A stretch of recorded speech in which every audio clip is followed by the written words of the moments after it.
So let's have a look at the introduction. How do we introduce a presentation? Well, in the introduction, let's look at the overall structure. Really, there are three parts. The introduction. So we want to establish who we are, why we're here, and how we're going to do the presentation.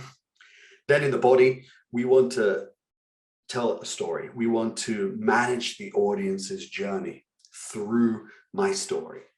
And then the conclusion is we want to finish in a satisfying way. We don't want to finish in kind of a quick stop. Okay, everybody, that's the end. We don't want that. We want to finish in a satisfying way. So how about an introduction? This is pretty simple, but we're going to break it down step by step.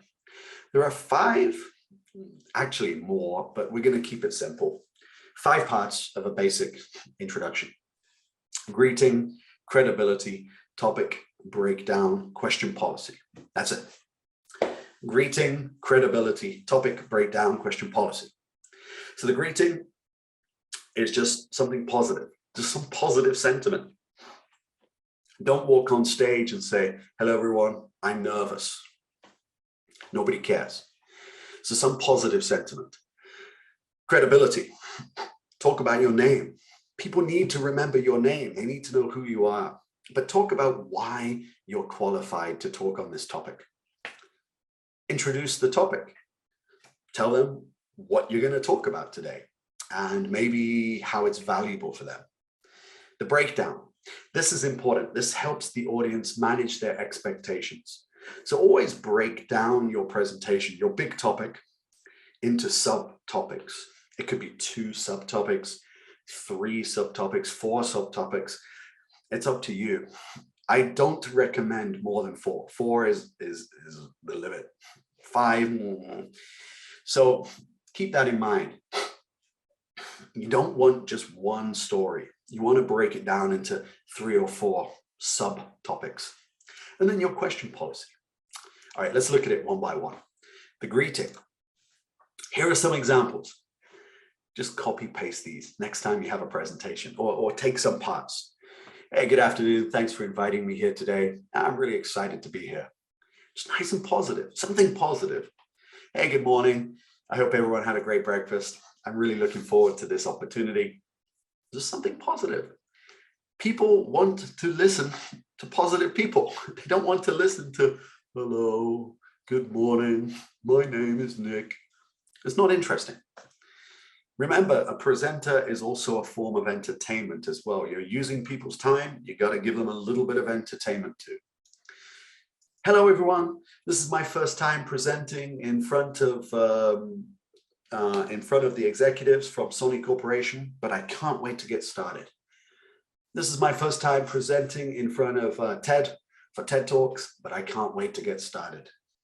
So here are some examples of how to say positive sentiment. Sentiment just means feeling. Start positive.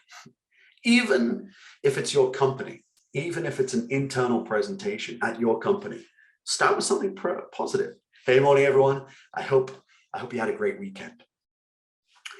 Be careful about the word guys. Morning, guys.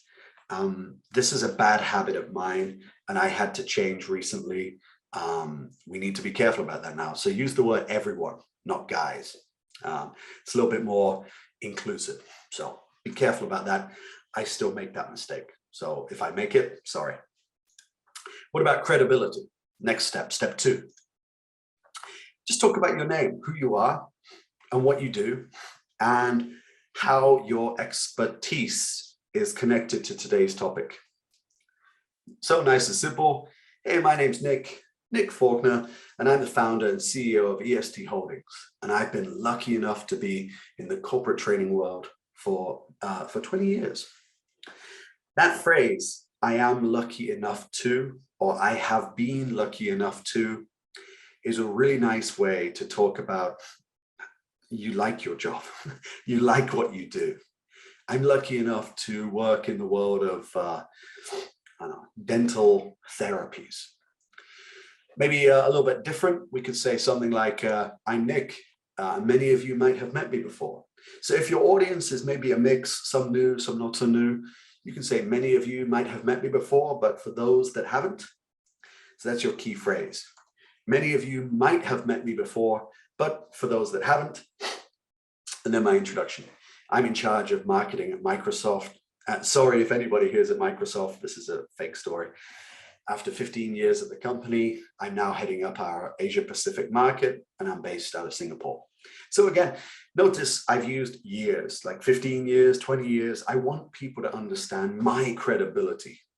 If you don't have credibility, if you're totally new, you're going to have to work out something that helps the audience understand why they should listen to you. Okay, what about the topic? Topic, nice and easy. Some key language I'd love to share with you a little on, and then your main topic. So I'd love to share with you a little on our latest product. That's a really basic one. A little bit more advanced. Today, I'm excited to share with you a little on our most recent financial results, covering the period, fiscal year 2021. A little bit more advanced. Now, the last one. This one helps the audience get a little bit excited. Let's read it. In this presentation, I'm going to introduce a new product we just launched that could change the way your business manages online marketing. And then the topic. So the key phrase I'd like you to look at is this one, that could. Notice, so my main topic is my new product, right? It's a fantasy new product. I know, like some kind of business intelligence tool. So it's my fantasy product. So I could just say the first one. Today, I'd love to share with you a little on our latest product, Pro Market Dashboard. But a nice technique we could do is to keep it a little bit of a mystery. I'm going to introduce a new product. What is it? That could, and here you state the benefit for the audience, how this is going to help them, how this is going to help them improve, make more money, be healthier, be more successful, or whatever. And this is connected to what we discussed before. You've got to think about the goal of the audience. So this is a key phrase here. I always use this. Not always, actually, sometimes. And in the next webinar, when we look at the more intermediate skills, we'll look at some different introduction techniques we can use. And this is one of those techniques. But I love this one. It helps the audience understand that this is for them. Not for the presenter, it's for them. You, as a presenter, are thinking about the audience's success. And that's the first job of any good presenter. Think about how to make your audience more successful. If the audience can be more successful, that's a great presentation because the audience see it as valuable. So you can do this for any kind of a product or in this presentation, I'm going to introduce a new problem that could impact your business success next year. Wow, now I'm interested. What is it? My word, there's a new problem that could impact my business success next year. I'm nervous. What is it? Tell me. So we want to try to create this idea of excitement in the audience. All right, breakdown. I always help my audience understand the structure of my presentation.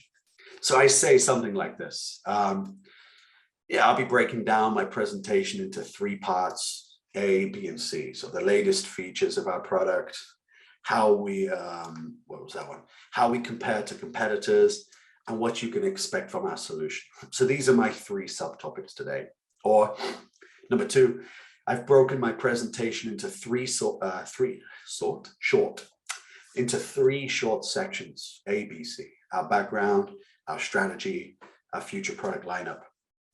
If you want, you can also help them manage their expectations by telling them how long it's going to take.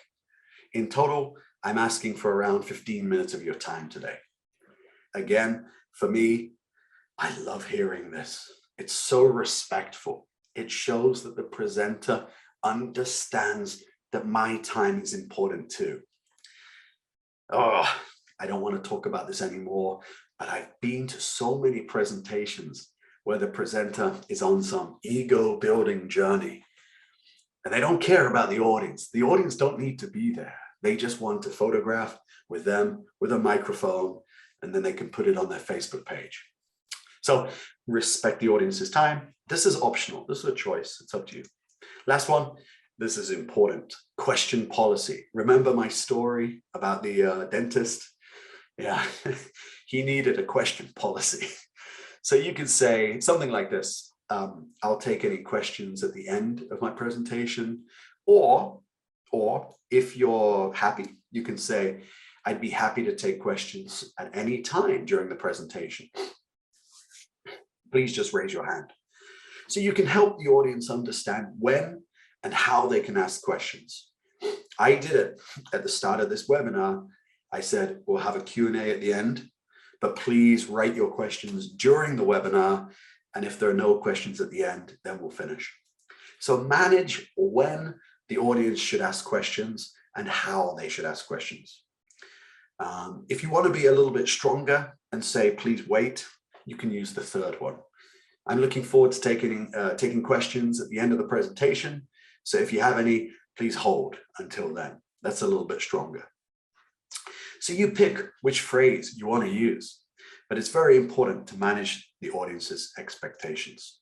All right, so we finished the first part. That's the biggest part. Parts 2 and part 3, pretty short. So we looked at how to set up a basic introduction, greeting, credibility, topic breakdown, and questions. And we looked at some of the golden rules. Does your presentation add value? Is it structured? And have you prepared well enough? For each of these topics, remember, you can rewatch this video and pause the screen at any time. So you'll be able to write them down, take some notes. All right, here we go. It's time for another quiz.